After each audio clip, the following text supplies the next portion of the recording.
Nora Vance was not one of the 5 women arranged along the ballroom's east wall that night, which was precisely why Gabriel Voss had already chosen her. He had chosen her, in fact, 11 months before anyone thought to ask his opinion at all. And he had done it so quietly that not even the woman herself suspected she had been chosen for anything except carrying the coffee service and keeping the household ledgers balanced to the penny. That was the shape of the whole story. If you wanted it in one sentence, a room full of people congratulating themselves on a decision that had already been made somewhere else, months earlier, by a man who had not yet said a word. The 5 women stood where the Rourke family had positioned them, beneath the chandeliers of the old shipping hall on Cannery Row, each dressed in a color chosen to flatter her, and none of them chosen by her. Celine Rourke stood at the center of the line, 26 years old, pale gold hair, a dress the color of a good excuse. She had been raised for this exact evening, the way other children are raised for university. Beside her stood 2 cousins and 2 family friends, decorative reinforcements in case the center did not hold. 5 women, and behind them, near enough to the wall that the light did not quite reach her, stood a 6th, who was not being presented at all. Nora Vance was 35 years old, and she was not a girl, and she had stopped being sorry about either fact sometime around 31. She kept the ledgers for the Voss household, every invoice, every debt, every quiet transaction that a family like the Voss family generated the way weather generates rain, and tonight she had been asked to stand near the drinks table in case anyone needed a number confirmed. Invisible, useful, uncounted, she had made peace with that arrangement a long time ago, the way you make peace with a chair that is always slightly too low for the table. Gabriel Voss crossed the room the way he crossed everything, which was without appearing to hurry, and without anyone quite seeing him arrive. 38 years old, black suit, no watch, no ring. Nothing on him that could be priced, because everything about him that mattered could not be. 5 families in that hall had spent decades learning to be afraid of him without ever hearing him raise his voice. He had a habit, unremarked by everyone except the people who had learned to survive by remarking on such things, of standing with his back to the wall and the door within his eye line, always, even in rooms he owned outright. Tonight he stood at the center of the hall, in front of the 5 chosen women, and the room went the particular kind of silent that money makes when it is waiting to be spent. His eyes did not stay on Celine Rourke. They went past her, past the gold dress and the arranged smile, to the 6th woman near the wall, and they stayed there a half-second longer than a glance requires, and a half-second shorter than anyone in that room was watching closely enough to notice. Only Nora's own employer of 11 years, old Mrs. Price, standing near the coat check with the flat expression of a woman who had buried 2 husbands and outlived both their tempers, saw it happen and filed it away the way she filed away everything, for later. Celine Rourke, Gabriel said, and the 2 words landed in the room like stones dropped into a still pond, and 5 families exhaled at once, and the engagement was. As far as every person in that hall understood it, settled, it was not settled. It had never once been in question, and it had also never once been true, and both of those things were true at the same time, which is the particular arithmetic that dramatic irony runs on, and which nobody in that gold and marble room had the tools to calculate. Before we go any further into that room and everything it would cost, if a story like this one has already got its hooks in you, take a moment now and subscribe to the channel, because that's the only reason stories like this keep finding their way to you. Now, back to the hall that had just gone quiet around a lie. Celine did not smile so much as arrange her face into the shape of a smile, the way a good student arranges an answer she has memorized without believing. Her brother Anton Rourke, 44, silver at the temples, a man who treated affection the way other men treated collateral, stepped forward to shake Gabriel's hand with both of his own, gripping a beat too long. the way men do when they want witnesses to see how warmly they are being received. A fine match, Anton said, to the room more than to Gabriel. The harbor will sleep easier. Nora set down the tray she had been holding, quietly, and did not look at anyone, and did not know that the man everyone in the harbor called Winter, because that was the only name the Voss family let outsiders use for him. A name for weather rather than a man, cold and inevitable and impossible to argue with, had just spent the entire engagement announcement thinking about the exact sound her voice made when she corrected an invoice. She would not learn any of that for a great many nights yet. She had a column to balance, and a coat to fetch, and a father, at home, who owed money to precisely the family that had just arranged this evening, and she went back to her work the way she went back to everything, quietly, competently, and completely unaware that she had already won something she did not know had been up for winning. The gala thinned out by midnight, the way gatherings of dangerous people always do, all at once and without announcement, until only staff remained to clear the glasses. Nora worked the coat check herself for the last half hour, because the girl who usually did it had gone home ill, and it was there, folding shawls into paper and matching tickets to furs worth more than her yearly wage, that Anton Rourke found her. "You're the bookkeeper," he said, not a question. He had the kind of voice that made statements out of everything, so that even his questions sounded like verdicts already reached. "I am," Nora said, and kept folding. "Vance," he turned the name over as if checking its value against a ledger of his own. "Your father owes my family $11,000, Miss Vance, and has owed it for going on 2 years. And I find it interesting that his daughter works in the house of the man I've just handed my sister to." He smiled, and it did not reach anywhere near his eyes. "Small harbor." "Small harbor," she agreed, because agreeing cost nothing, and arguing cost everything, and she had learned exactly which coin to spend on which occasion. "I only mention it," Anton said, "so that you understand your position clearly. There will be no confusion, going forward, about who is owed what, and by whom." He set his own coat ticket on the counter between them, tapping it once, the gesture of a man closing a file. "Some people get chosen, Miss Vance. Some people get counted. It would serve you to remember which column you're in." She did not answer that, because there was no answer that would not cost her more than the silence did. And she fetched his coat, and helped him into it, and watched him walk out into a night that had begun, without anyone's permission, to sleet. She did not see Gabriel Voss standing in the shadow of the stairwell, having heard every word of it, his jaw set in a way that the household staff would later describe to each other, in low voices, as the particular quiet he wore right before something in the harbor changed hands. For 3 weeks after the announcement, the household ran the way households run after an earthquake nobody admits happened. The same rooms, the same routines, a hairline crack in the plaster that everyone agreed not to mention. Celine came to the estate twice a week to plan a wedding that had a date now, the last Saturday in September. 22 nights out from the evening, Nora finally understood the calendar had become a countdown, and each time she came, she brought a decorator, or a florist, or a cousin, and never once brought herself into any room where Nora happened to be working, as though some private instinct told her the ledger's office was a place to be avoided.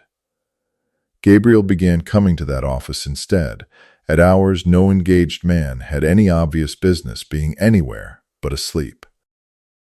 He came the first time with a genuine excuse, a supplier's invoice that didn't reconcile, $600 adrift in a column that should have closed clean, and Nora found the error in 4 minutes flat. A transposed digit in a receipt from the dock authority, and looked up to find him still standing there, in no apparent hurry to leave with an answer he'd already gotten. "That's it," she said. "Someone wrote a 9 where they meant a 6. It happens more than you'd think, does it?" He did not phrase it as a question either, though his flavor of not quite asking was nothing like Anton's. Anton's statements closed doors. Gabriel's opened them and waited to see if you'd walk through. People get tired at the end of a long column, Nora said. Numbers start looking like other numbers. You have to slow down right when you least want to. You never seem tired. I'm always tired, she said. I've just gotten better at where I put it. He almost smiled at that. She caught the corner of it, gone before it could commit to anything, and then he set an envelope on the corner of her desk, unremarkable, brown, unmarked, and said only, for the greenhouse roof. Mrs. Price mentioned it's leaking, and left before she could ask how he'd come to be discussing greenhouse roofs with the housekeeper, or why the envelope, when she opened it later, contained exactly enough to replace the roof and not $1 more, priced to the job the way only someone who had actually looked at the damage would price it. She thought, briefly, that it was a kind employer being kind, the way employers occasionally are, and filed the thought away, and did not examine it further, because examining it further was not a thing she let herself do with men who were 3 weeks from marrying someone else.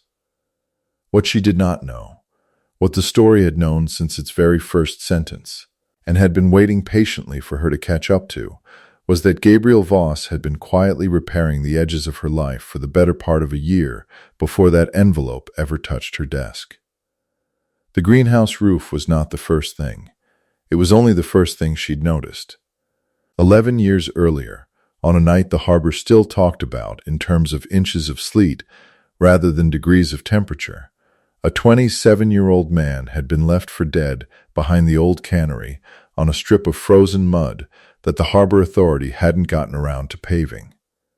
He had a blade wound along his ribs from a meeting that had gone the way meetings in his family sometimes went, and he had perhaps 40 minutes left in him if nobody found him. And nobody was supposed to find him, because the men who had left him there had been quite careful about that. A 24-year-old woman named Nora Vance found him anyway, cutting through the cannery yard on her way home from a shift at a diner that no longer exists, because it was faster than the road, and she was cold and wanted her own bed. She did not know his name. She did not ask it.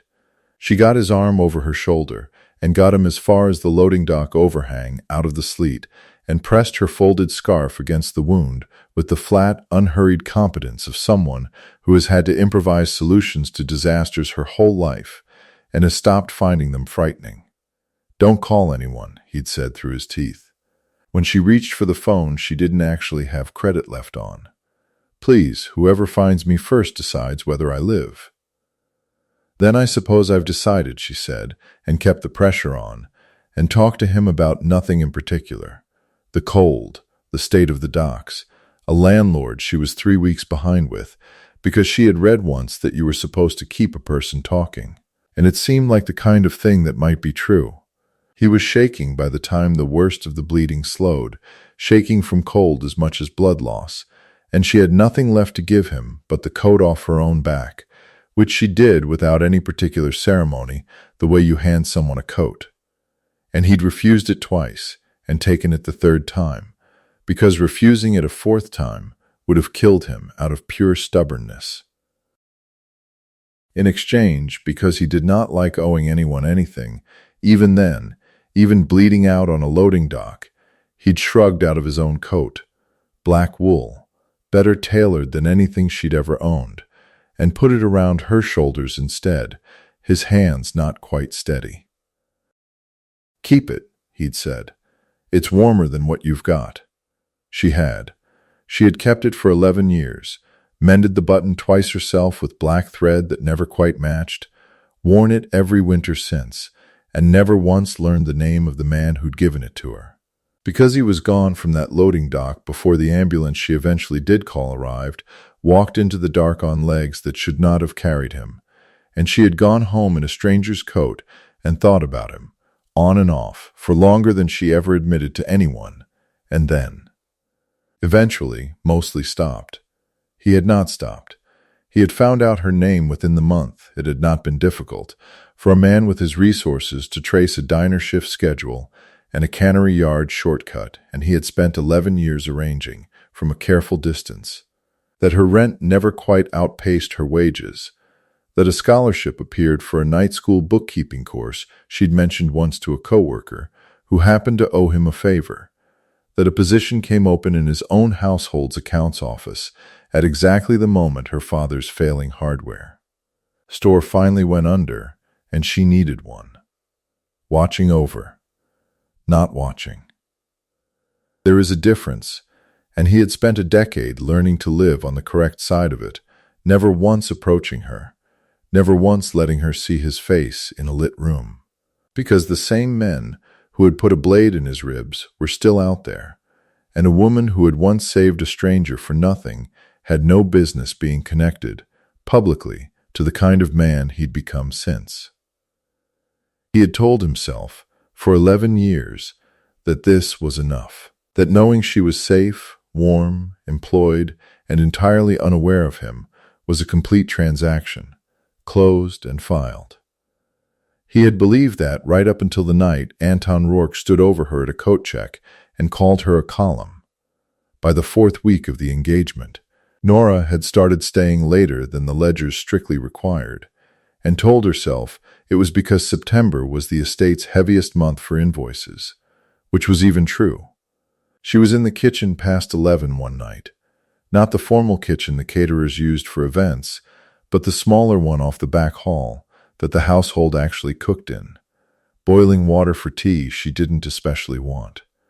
When Gabriel came in still in his shirt sleeves shoved up, looking for all the world like a man who had lost an argument with an appliance.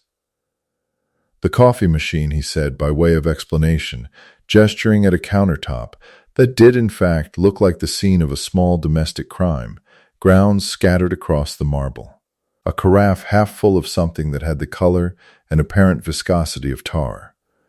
"You made mud," Nora said. "I made coffee. You made something that will strip paint."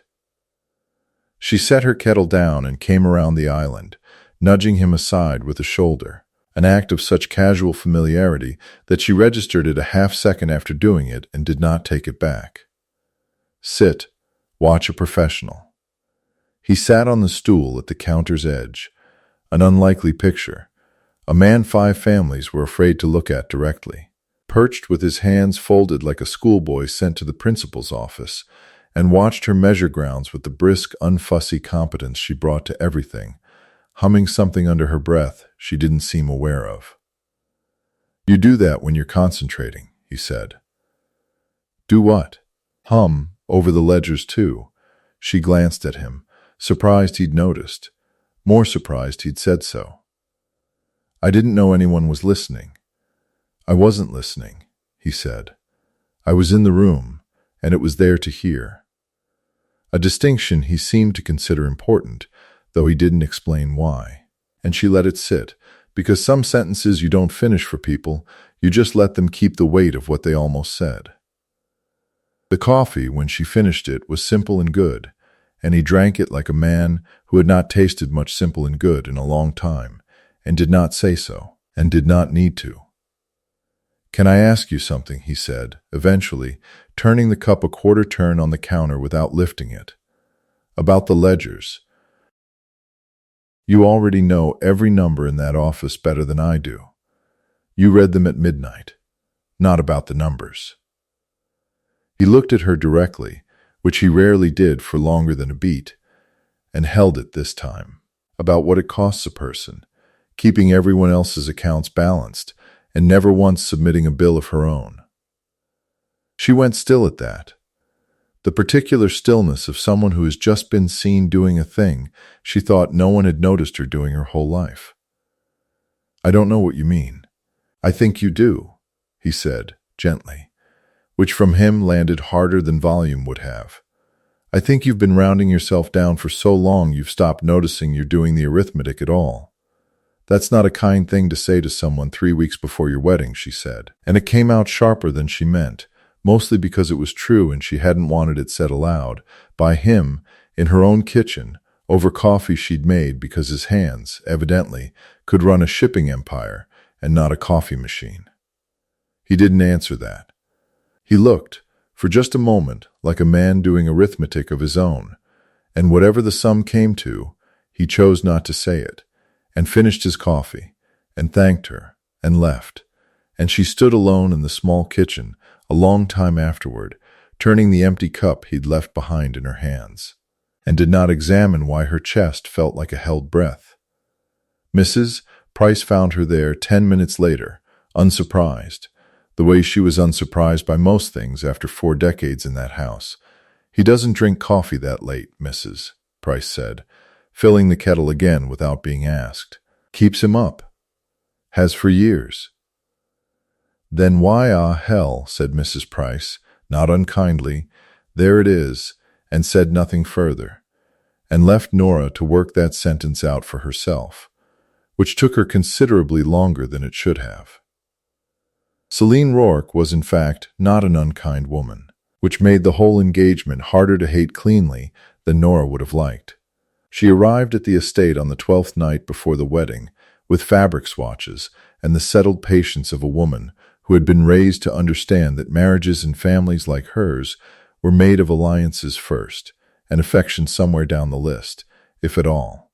And she found Nora in the office reconciling the caterer's deposit, and did not walk past her the way she usually did. "You're the one who keeps the books," Celine said, not unkindly, setting down a swatch of ivory silk on the desk's clean corner, as if asking permission.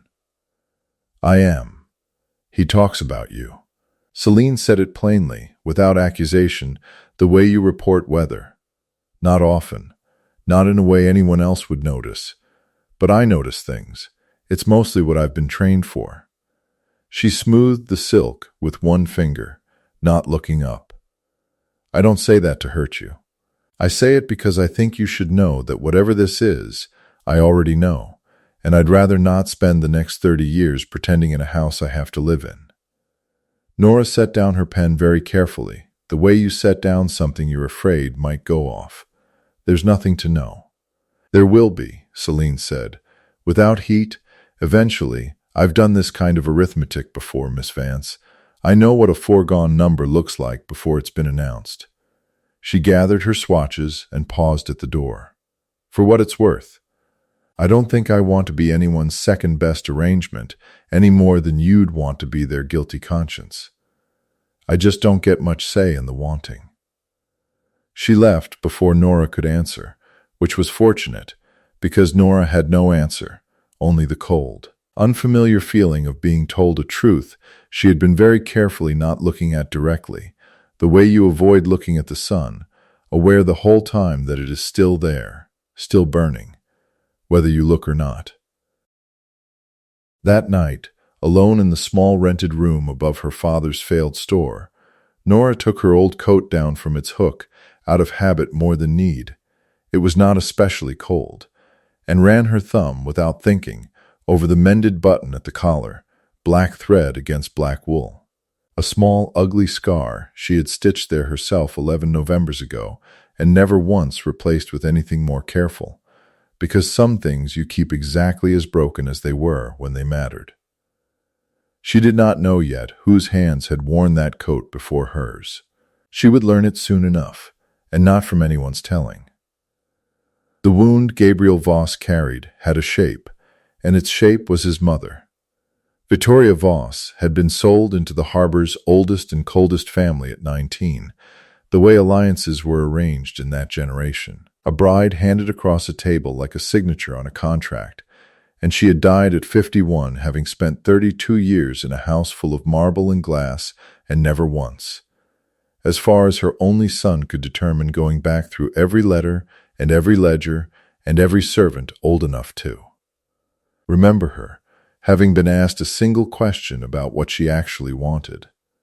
She died a stranger in her own dining room, technically surrounded by family, and Gabriel, 14 at the time, and old enough already to understand what he was watching, had promised himself in the particular fierce, absolute way that 14-year-olds promise things that he would never again let a woman be chosen the way his mother had been chosen. For a name, for a number, for the shape she made standing next to a man's ambitions. And then he had grown into exactly the kind of man who arranged exactly that kind of choosing, because the harbor required it of him. Because the alliance with the Rourke family kept 4 other families from testing whether his father's death had left him weaker than his reputation. Because some machines run whether or not the man operating them agrees with what they produce. He had told no one this.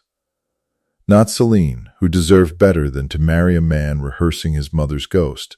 Not Mrs. Price, who had guessed most of it anyway and simply waited. The way she waited for everything, for him to catch up to his own heart on his own schedule. Certainly not Nora, who kept his books and made his coffee correctly and had absolutely no idea that she was, in the private architecture of his grief, standing exactly where his mother had never been permitted to stand, chosen for herself and for nothing else, by a man with the power to choose otherwise and no intention of using it. It was Anton Rourke who forced the next move, though he would have been furious to learn he'd done Gabriel any favor at all. 10 nights before the wedding, Anton came to the estate with a folder of figures and the particular smile of a man who believes he has found something. "There's a discrepancy," he said, laying 3 pages on Gabriel's desk, "in your accounts office. $11,000 moved through 2 supplier invoices over the last 6 weeks, both of them signed off by your Miss Vance." He said her title the way he might say a stain. "You understand my concern. Her father owes my family that exact figure. I'd hate for anyone to think the 2 facts unconnected." Gabriel looked at the pages for a long moment, in the particular quiet the household staff had learned to read as the seconds before something changed hands. "You had these audited." "I had them examined," Anton said, "by people I trust." "By people you paid," Gabriel said, "to find a number that would let you keep your sister's engagement useful to you even after it's inconvenient to her." He set the folder down, closed, without reading further. "I'll have my own people look at the real books, Anton, not the ones you brought me." "Careful," Anton said, and for the first time something colder than manners showed underneath his voice. "A man about to marry my sister ought to want her brother's good opinion, not his enemy's." "I have never once," Gabriel said, standing, "wanted your good opinion, and that was the end of the conversation, though it was very much not the end of what Anton Rourke intended to do about it." Gabriel went to Nora's cottage that night, unannounced, which he had never once done in 11 years of careful distance, because a folder of forged figures with her name on it was sitting in a dangerous man's hands, and he needed, with an urgency that surprised him, to see for himself that she was safe, before he decided how to make her safer. She opened the door in a worn flannel robe, hair loose, startled at the hour, and let him in without asking why, because some instinct in her had apparently already decided, weeks ago, that she would. "Anton has forged invoices with my name on them," she said before he could speak, because she'd already heard the way news like that travels through a household faster than any messenger. "I've gone through everything twice. My real ledger's close clean. Whatever he's showing you isn't from my desk." "I know," Gabriel said. "I never doubted it. Then why are you here at midnight instead of asleep?" "Because I needed to see you weren't hurt," he said plainly, the confession dropping out of him with none of the careful architecture he usually built around his own feelings, "before I could think clearly about anything else." She had no answer for that, and in the silence that followed, his eyes went, without his quite meaning them to the hook by her door, where her coat hung on its usual peg, black wool, a mended button at the collar, black thread that had never matched, worn soft and thin at the elbows from 11 winters of use. He crossed the room and touched the button before he decided to, the way you touch something to confirm it's real and not a trick your memory is playing.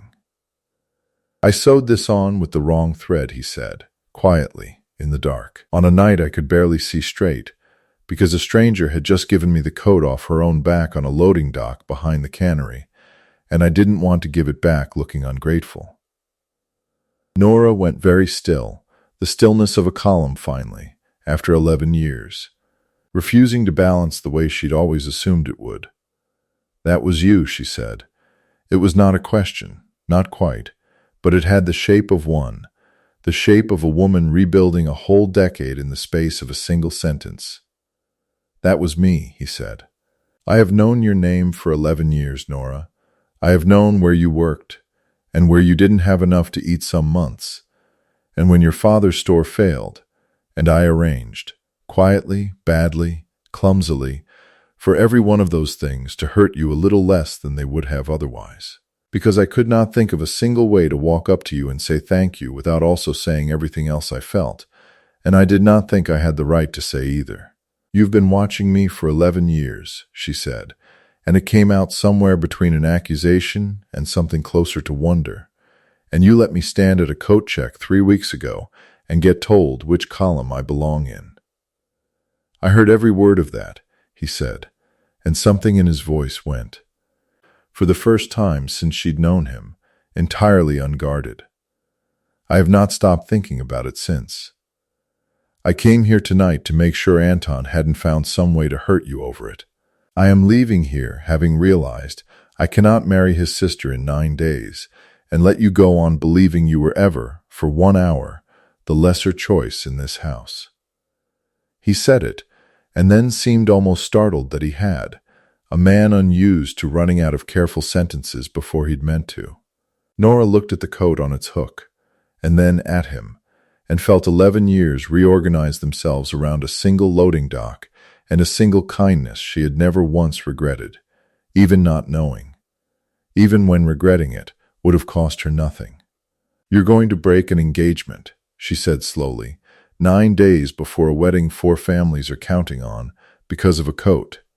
"I am going to break an engagement," he said, "because I have known for 11 years exactly which woman in this harbor I would choose, given the chance.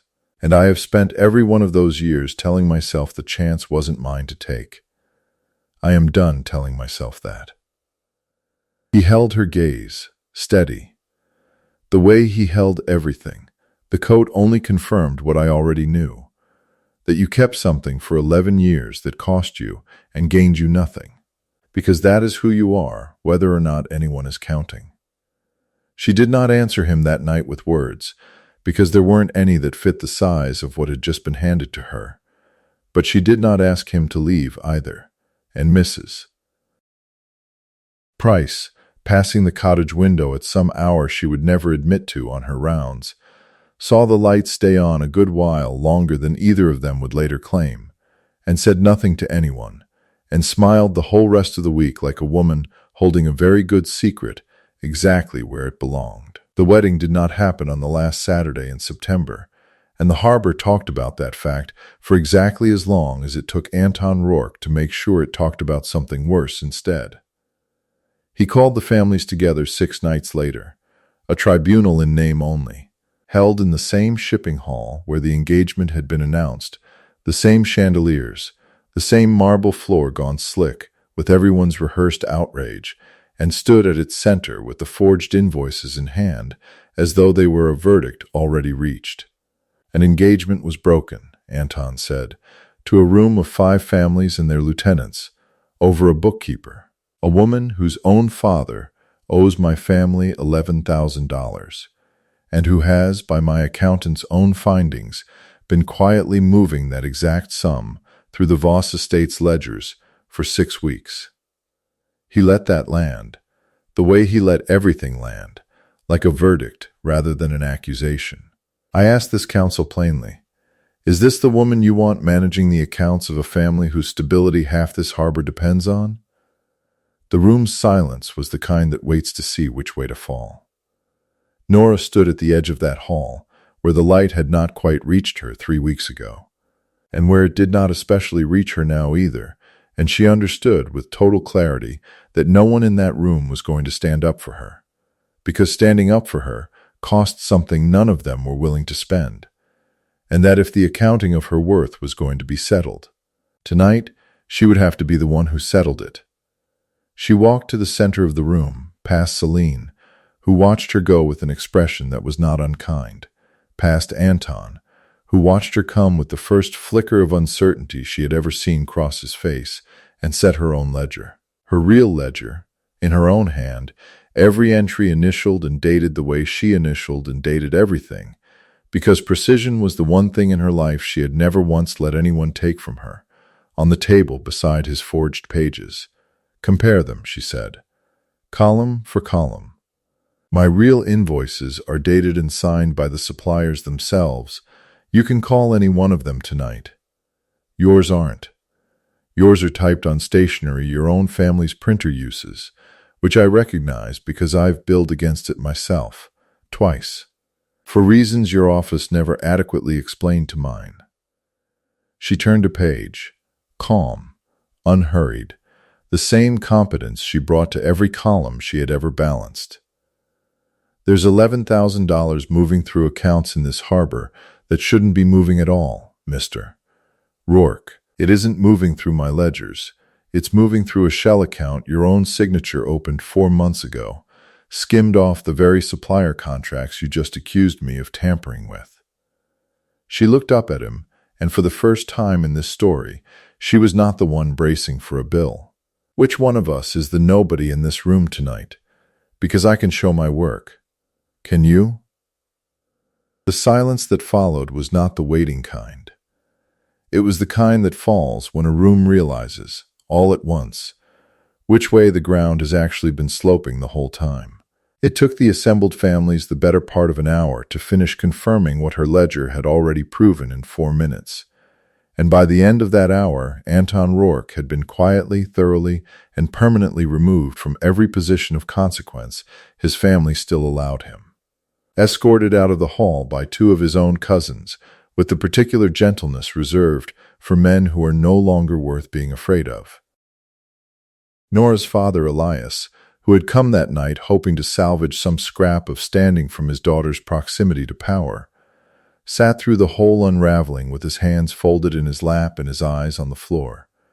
And when it was over, and Gabriel offered, coldly, but not cruelly, to settle the $11,000 quietly on the condition that Elias leave the harbor's gaming rooms behind, for good, and take a small managed allowance in a town 2 hours north instead, Elias looked up at his daughter for the first time in longer than either of them could count, and said only, "I should have been the one keeping your accounts balanced, not the other way around," which was as close to shame as the story was ever going to let him get, and it would have to be close enough.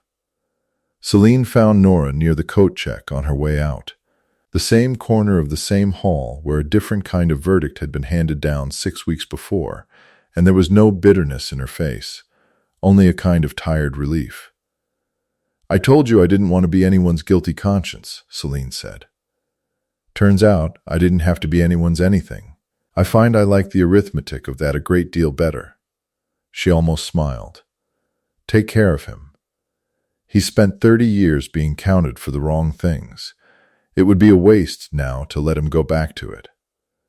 Nora did not go back to her rented room that night, and did not, in fact, for very many nights after that, though it would be some weeks before either of them called it anything more permanent than staying late over the ledgers, which had become, by unspoken agreement, both of their favorite excuse. The wedding, when it finally happened, was held in April in the garden behind the estate's east wing, a plot of ground Mrs. Price had kept quietly beautiful for 40 years, without anyone in the family paying it much mind, and it was, by design, almost defiantly small. 24 chairs, no chandeliers, no marble. A table of food cooked by hands rather than caterers, because the cathedral and the ballroom belonged to a world Gabriel had spent his whole life trying to walk out of. And this, finally, was him walking. Nora wore blue, a soft, worn, unglamorous blue, the color, Mrs.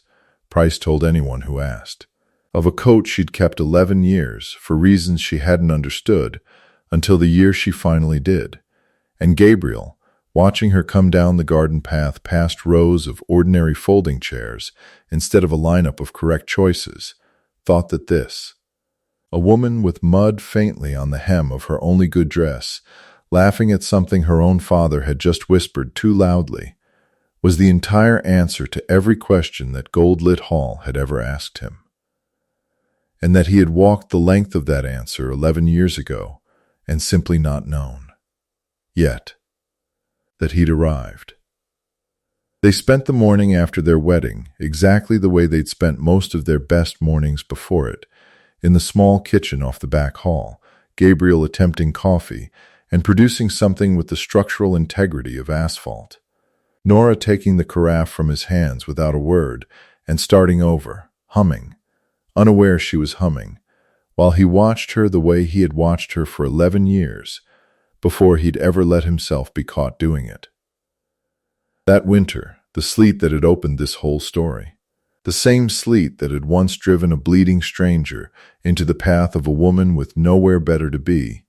Finally, one gray Tuesday in late January, stopped.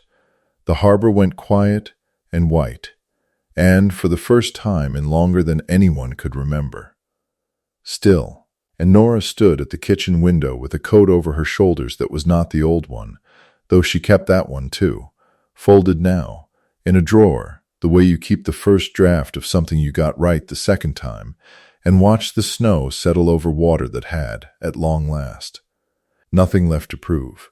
He had walked past every correct choice in that gold-lit hall, and never once looked back, and she had spent 11 years bracing for a bill that, it turned out, had already been quietly paid in full, without her ever being asked to notice. If her story stayed with you the way it stayed with her, subscribe to the channel so the next one finds you too, because that's the whole engine that keeps these stories coming. And tell me in the comments, when he crossed that room straight to the woman against the wall, did some part of you already know, the way she didn't yet, or did you have to watch her learn it the hard way, ledger page by ledger page, before you believed it either? I read every answer. Pull up a chair. There's another story on its way, and somewhere in it, another woman is standing exactly where the light doesn't quite reach yet.